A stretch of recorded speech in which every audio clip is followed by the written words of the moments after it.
Welcome to the world of 21 Futures Tales from the Timechain. This book, forthcoming in December 2023 with Consensus Network, is the world's very first Bitcoin fiction anthology. I'm the editor, Philip Charter, and today we speak with one of the authors featured in the anthology, Gonzalo Coelho. Gonzalo, welcome. Hey Philip, how are you doing? Yeah, very well, thanks. Where are you tuning in from today? Where am I speaking to you? I'm speaking from Argentina, more specifically, Tandil. It's a small city in Buenos Aires province. So, yeah, small city, but yeah, it's nice. Yeah, very good. I used to live in Buenos Aires back in 2011, 2012, and it always used to confuse me when people said, I'm from Buenos Aires. And I'd be like, oh, great, I live there too, meaning Yeah, Capital Federal. And then right. people say, oh, no, I'm from Rosario or something. Anyway, great. Very cool. I think we have another couple of authors who are based in Argentina, certainly one. But yeah, it's nice that that's represented. Definitely a hotbed of Bitcoin discussion and politics right now, right? Yeah, you bet. With with this much inflation, anything works, even Ethereum. Yeah, I understand. It's not a great situation, is it? And sad for me to witness it because I loved living there so much. Well, let's turn our attention towards 21 Futures and your great story, the journal's Alchemists. Before you read us a bit of the story, let's have a quick chat about how you got involved with the anthology and how the story came about. So Well, yeah, sorry. get involved. Yeah. I just heard, when I heard about 21 Futures, I figured it would be a good opportunity to write something, but then I felt like it was going to be too much work and I didn't have the time. After thinking about it, I remembered that I had a story planned out that I wanted to write about that could be turned into a Bitcoin story with some work. So yeah, I developed it and here we are. That's great. So what other types of fiction do you write? Um, well, generally I like writing uh, fantasy and horror, but it's not like I write too much. I like reading fantasy and horror, and but I don't. It's not like I wouldn't read something else. It's just that I have a distinct liking for those kind of stories. Got it. Well, it's a hotbed of literature for sure, Yeah. where you live. Um, yeah. And what about within the Bitcoin space? Which writers do you admire? Who do you follow in the Bitcoin space? Um. Well, I got into Bitcoin thanks to Safety and Amos after a Google search in which I went, "What if Bitcoin was backing the the just like gold, you know, what if we have a Bitcoin standard?" And that's how I stumbled upon his uh, great book about the topic. um yeah, I really like his writing. He's really clear and he doesn't waste words. He just goes straight to the point. I also like Jonathan Beer, the author of The Block Size War. I recently reread The Block Size War, and I like how, like, I appreciate how even though he he's somewhat biased because he would consider himself a small broker at that moment. I think he still is. He tries to portray the events in an impartial way. So it's not like he's saying, "Yeah, fuck it, Bitcoin Cash," and yeah, small blockers won. But he's telling the whole story in and what I believe to be a very impartial way. Yeah, I mean, it's definitely a facet of writing, Bitcoin writing, isn't it? Sort of proof of, well, just general proof and like using sound argument and trying to remain impartial and tell things in a more scientific way, which is Right. kind of how we arrived at this story, at this juncture that we need more stories, right? Because so much of the Bitcoin writing we read is very functional and helpful, but it's not necessarily impactful in an emotional way, and that's what we want from these stories. So yeah, talking about your story, Gonzalo, it's in several sections. It's a bit of a puzzle that readers have to put together. There's a historical scene which I think you're going to read from. Then there's action in the modern day. There's journal entries. How did the order come about? How did you decide on that? Um, well, to be honest, the way I write stories is I think of an interesting concept and I develop it, and I try to see where that leads me. I'm not smart enough to plan ahead and get picky about the events or certain characteristics of the story. I just see where that concept that I want to keep takes me, and I develop it into something that's coherent and yeah, hopefully someone might want to read. So yeah, I just try to do that. It was kind of hard to do it because when you think about a story involving Bitcoin, I think it's easy to fall into what might be called cringe territory. I don't know. It just feels like uh, someone might assume that the story is about an utopia where Bitcoin fixed everything, and yeah, something utterly boring, you know. But yeah, I think it was a nice challenge to try to come up with something that's not boring, that's interesting, but that involves Bitcoin. Yeah, I think there's so many movements which you could say that about, which are newer. You know, evangelism always feels sort of cheap, cringy, I guess you could say. And I don't mean religious evangelism, just preaching like a new Right. societal movement. If something is new and you're really an advocate for it, everyone else is thinking, this guy is, Yeah. yeah. So, we'll just embrace the cringe for now. This is, this will become the norm and no one will be cringing. But they certainly won't be from your story. I hope Um, so. yeah.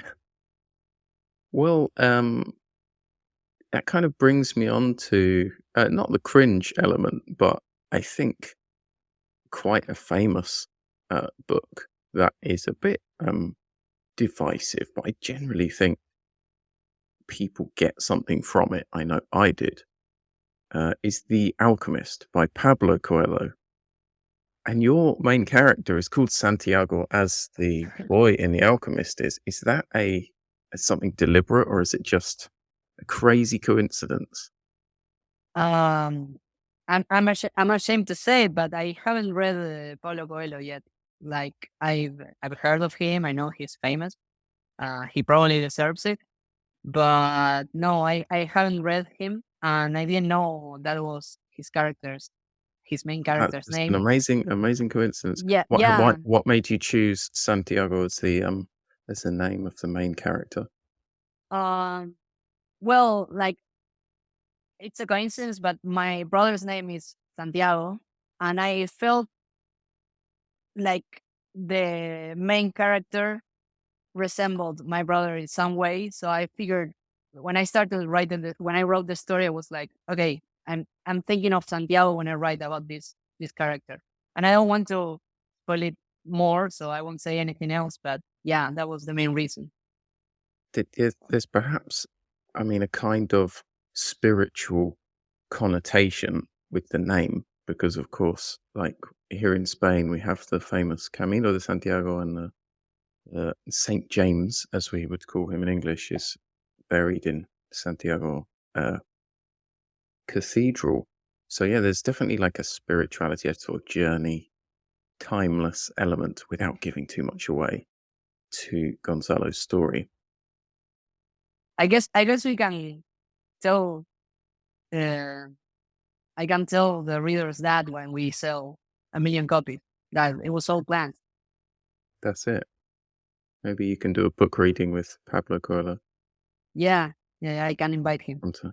Yeah, that would be great. Well, what can you share with everyone? Not giving away any spoilers. What can you share about your story? What's it about? And yeah, can you give us a few more details before we hear your reading?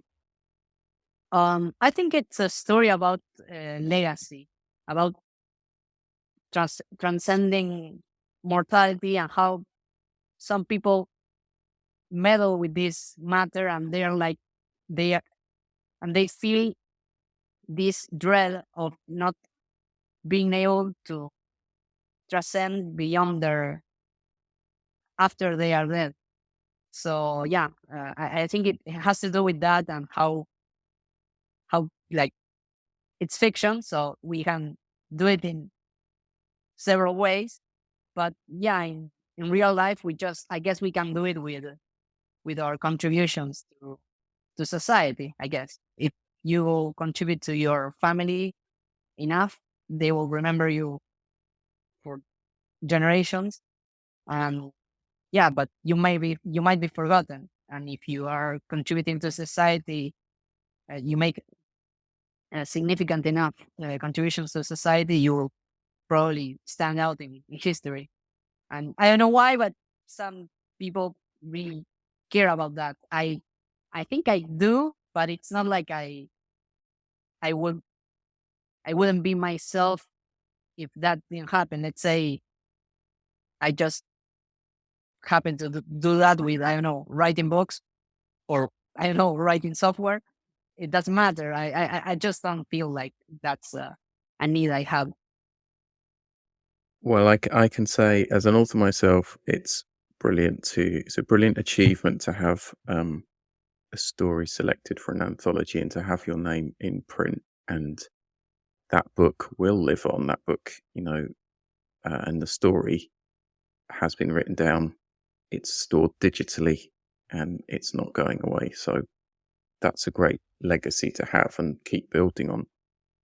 And also, so many of our stories are based on legacy, either the literal legacy of like a financial um, will and testament, and the legacy of what we leave behind. We have cryogenic freezing and all sorts of ways that people can cheat death in our anthology. So, yeah, it's a real moment in history that we're living in, I think, trying to deal with. We've got all this great technology. We're still like, oh, we still pretty much die when we get to 80. That sucks, doesn't it? Yeah, Great. So now it's time, I think, for you to read us a bit of your story. So that would be great if we can hear an excerpt. sure, Here is Gonzalo Coelho with the beginning, I think, of the journal's Alchemists. sure. It's not exactly the beginning, but it's right around there. Let's say. Brilliant. Okay. You start. I have discovered a truly marvelous proof of this, this margin is too narrow to contain. Pierre understood his initial proof, tugged from prying eyes, was flawed. Fueled by determination, he toiled tirelessly through countless nights to correct it. The margin's message was an inspiration, a journey extending beyond pages into the very fabric of his existence, and a reminder that that his reputation was at stake. What did it mean, he wondered, to leave a legacy? Was it merely about the theorems he penned and the problems he posed? Or was there something more profound, something that transcended the boundaries of numbers and logic? Pierre's eyes lingered on his words, his contemplation delving into the depths of existence itself. Time was a cruel mistress, he mused, as he gazed at the candle's flickering flame. It burned steadily, yet its moments were fleeting. And yet, amidst the shadows and the calculations, Pierre found solace. His pursuit of knowledge, his ceaseless quest to understand, gave him a sense of purpose that transcended the bounds of mortality. As the hours waned, his pen moved with renewed vigor, etching symbols onto the paper. He was running out of time. That much was certain. But in the quiet solitude of his study, Pierre found a semblance of eternity. The problem, like the mysteries of life, would continue to challenge those who came after him. And though the ink of the pages would fade, the echoes of his thoughts would persist, a testament to a mind that defied the constraints of time. Yeah.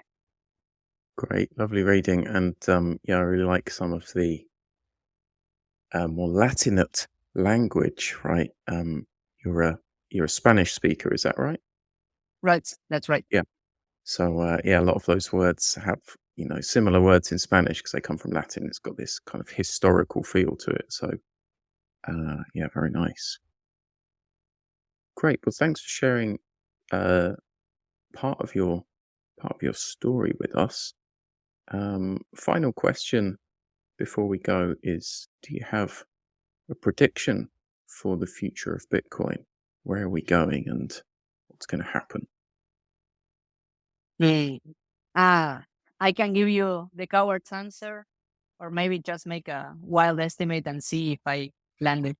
Let's just say, I don't know, just something silly. Maybe 1 million by the end of 2026. That's the dumb answer, let's say.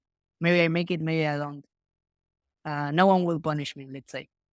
That could Yeah. just be a catastrophic fail of the dollar as well. It's not anything to do with Bitcoin going up because Yeah. the dollar is worth Yeah. so little. It's suddenly shot up. But no, I don't think it's a stupid prediction. Yeah. I don't know. Um, I just think it's a stupid. It realizes, and then I become some sort of trading, I don't know, guru or something on those lines. yeah, December Like people, 21st.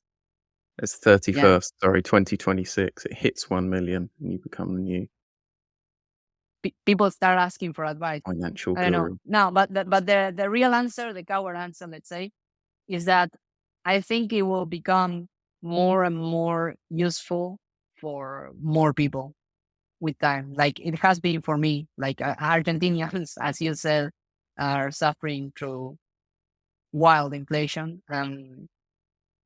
Yeah, they can use dollars. That's good enough. That would be great for Argentinians if we were allowed to use dollars legally. But I think in the long term, we will learn that it's it's not enough to have like, I don't know, 10% inflation or whatever the dollar inflation is at the moment. Yep. Yeah, same problem, different money, I guess. Um, Mm. yeah, well, I'm crossing my fingers for everyone there in Argentina, and I'd love to visit again someday. Maybe once it becomes a haven for Bitcoiners, like El Salvador. It's it kind of is. I mean, you you get cheap meat, cheap housing.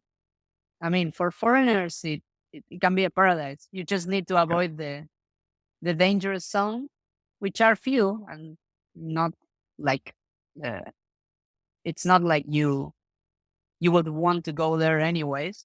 But yeah, other than that, it can be a really nice place to live in. for sure. And do you have any websites? Where can people find you online? Where can people get in touch? Do you have anything Um, you want to share with everyone? I just had my Twitter account, which I believe is Coelho Gonza. Yeah, at Coelho Gonza. Just that. Great. All right. Well, if you're interested in learning more about Gonzalo's work and his views on Bitcoin, then follow him on Twitter. Thank you so much for coming on the show, and best of luck with all your future writing, whatever language that is in. And I urge you to read at least one Pablo Coelho book so you know what your namesake is up to. Okay, thank you for inviting me. I will. I think I owe you that. I owe you that. All right. Well, hope you enjoy it. And yeah, thanks again for coming on the show. See you then, Gonzalo. It was a pleasure. See you. Take care.